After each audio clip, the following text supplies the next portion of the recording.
Doctors monitor your heart's electrical activity?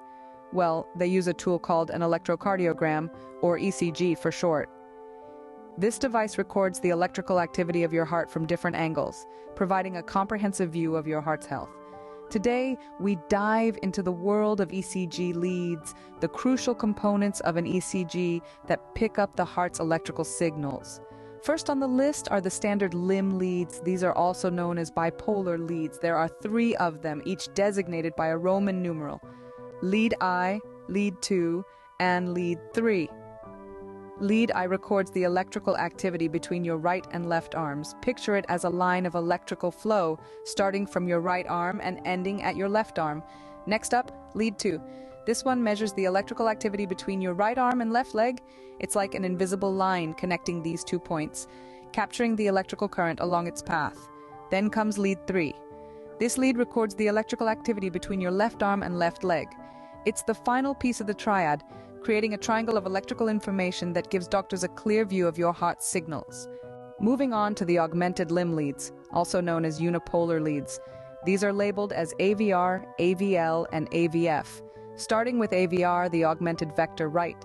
This lead has a negative electrode placed on the right arm and a positive electrode placed on the left arm and left leg. Then there's AVL, or augmented vector left. Here, the negative electrode is on the left arm and the positive electrode is on the right arm and left leg. The last unipolar lead is AVF, which stands for augmented vector foot. For this one, the negative electrode is placed on the left leg and the positive electrode is on the right arm and left arm. Lastly, we have the precordial leads, otherwise known as the chest leads. These are labeled from V1 to V6. They're placed on specific locations on your chest to monitor the electrical activity from different regions of your heart. To give you a sense of their placement, V1 is placed right of the sternum at the 4th intercostal space. On the other hand, V6 is placed at the 5th intercostal space at the mid-axillary line. Each of these leads, from the standard limb leads to the augmented limb leads and the precordial leads, provides a unique perspective on the heart's electrical activity.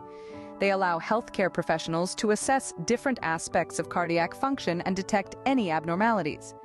The interpretation of signals from these different leads is a critical skill for accurate diagnosis and treatment of heart conditions. So the next time you find yourself wondering how doctors monitor your heart's electrical activity, remember the crucial role of ECG leads. They act as the eyes and ears of the ECG, capturing the electrical signals of your heart and providing a comprehensive view of your heart's health.